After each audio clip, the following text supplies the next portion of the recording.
হরে কৃষ্ণ। প্রিয় দর্শক, পৃথিবীতে যত রকমের ধর্ম রয়েছে, কোনো ধর্মগ্রন্থেরই প্রবর্তক কখনো বলেননি তাদের ধর্মগ্রন্থে যে আমি ঈশ্বর। তারা প্রত্যেকেই নিজেকে ঈশ্বরের পুত্র বলেছেন, কিন্তু একমাত্র ভগবান শ্রীকৃষ্ণ আমাদের পবিত্র ধর্মগ্রন্থ ভাগবদ্গীতায় অনেকবার বলেছেন, আমি সর্বশক্তিমান, আমি সমস্ত কিছুর সৃষ্টি, আমি সর্বজ্ঞ এবং সর্বব্যাপী। ভগবান এক, অদ্বিতীয়, যার থেকে সব কিছু নিঃসৃত হয়। ভগবদ্গীতার দশম অধ্যায়ে অষ্টম শ্লোকে ভগবান শ্রীকৃষ্ণ বলেছেন, অহং সর্বস্ব প্রভব মত্তঃ সর্বং প্রবর্ততে ইতি মত্তা ভজন্তে মাং বুধা ভাব সমন্বিতাঃ। আমি জড় এবং চেতন জগতে সব কিছুর উৎস, সব কিছুই আমার থেকে প্রবর্তিত। সেই তত্ত্ব অবগত হয়ে যারা শুদ্ধ ভক্তি সহকারে আমার ভজনা করেন, তারাই যথার্থ তত্ত্বজ্ঞানী। ভাগবদ্গীতার সপ্তম অধ্যায় ষষ্ঠ শ্লোকে ভগবান শ্রীকৃষ্ণ বলেছেন, এতজ্যোনিনি ভূতানি সর্বাণি তু প্রধারয় অহং কৃতস্নস্য জগতঃ প্রভব প্রলয়স্তথা। আমার এই উভয় প্রকৃতি থেকে জড় এবং চেতন সব কিছুর উৎপন্ন হয়েছে, অতএব আমি সমস্ত জগতের উৎপত্তি ও প্রলয়ের মূল কারণ।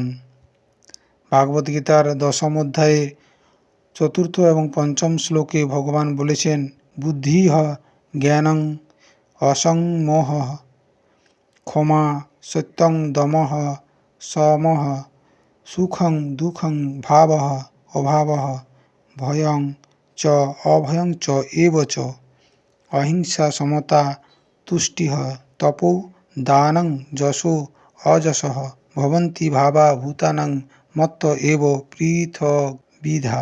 বুদ্ধি, জ্ঞান, মোহ, মুক্তি, ক্ষমা, সত্য, বাহ্যেন্দ্রিয় এবং অন্তরেন্দ্রিয় সংযম, সুখ দুঃখ, জন্ম মৃত্যু, ভয় অভয়, অহিংসা সমতা, সন্তোষ, তপস্যা, দান, যশ ও অযশ, এই সবই আমার থেকে উৎপন্ন হয়। ভীষ্মদেব, যিনি দ্বাদশ মহাজনের একজন, তিনি বিষ্ণু সহস্রনাম স্তোত্রে ভগবান শ্রীকৃষ্ণের বন্দনা করার সময় বলেছেন, ন ক্রোধ ন চ মাৎসর্য ন লোভ নাশুভ মতিম ভবন্তি কৃত পুণ্যানাং ভক্তানাং পুরুষোত্তমে। ভগবান শ্রীকৃষ্ণের পুণ্যকৃতি ভক্তবৃন্দের কোনো প্রকার ক্রোধ নেই, মাৎসর্য নেই, তাদের লোভ নেই এবং অপরের অমঙ্গল উৎপন্ন করার কোনো দুর্মতিও নেই। চন্দ্র, সূর্য, নক্ষত্র, আকাশ, দিকসমূহ, পৃথিবী, মহাসাগর সবই কৃষ্ণের শক্তিতে স্থিত। সুরগণ অর্থাৎ দেবদেবী, অসুর, গন্ধর্ব, যক্ষ, নাগ, রাক্ষস এবং অন্য সকল সচর ও অচর অর্থাৎ স্থাবর ও জঙ্গম জীব সমাকুল, এই সমগ্র ব্রহ্মাণ্ড সম্পূর্ণভাবে শ্রীকৃষ্ণের নিয়ন্ত্রণাধীন। চলমান ও স্থির গ্রহ, নক্ষত্র, জীব সমাকুল, এই সমগ্র মহাবিশ্ব কৃষ্ণের বিভিন্ন শক্তিরাজির কার্যের দ্বারা প্রকাশিত এবং অভিব্যক্ত হয়। জড়জগতে আমরা বিভিন্ন জীবের সঙ্গে বিভিন্ন রকম সম্পর্ক গড়ে তুলি, যারা কৃষ্ণের তটস্থা শক্তির ছাড়া অন্য কিছুই নয়।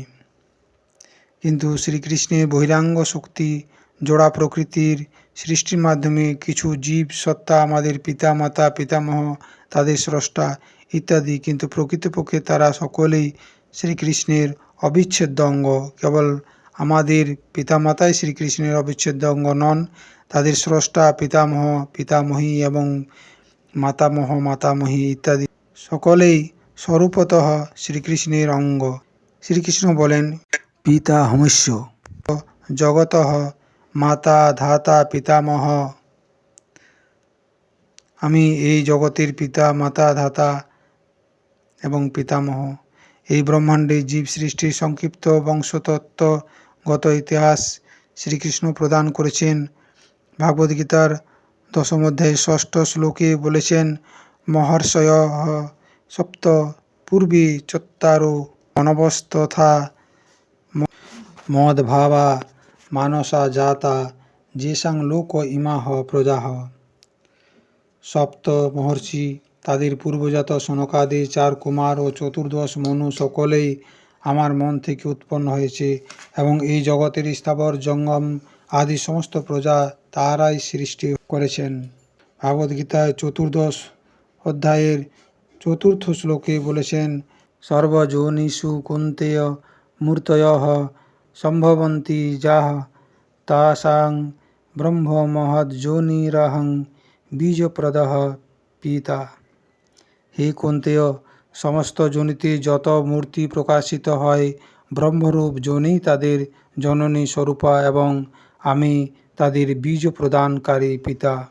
সুতরাং ভগবান শ্রীকৃষ্ণই যে পরমেশ্বর সর্বশক্তিমান, এর চেয়ে বড় প্রমাণ আর কি হতে পারে। প্রিয় দর্শক, যদি ভগবান শ্রীকৃষ্ণের উপর আপনার পূর্ণ বিশ্বাস থাকে তাহলে অবশ্যই ভিডিওটি লাইক করুন, এবং আপনি যদি আমার চ্যানেল নতুন হয়ে থাকেন তবে চ্যানেলটি সাবস্ক্রাইব করে সঙ্গে থাকুন। ধন্যবাদ।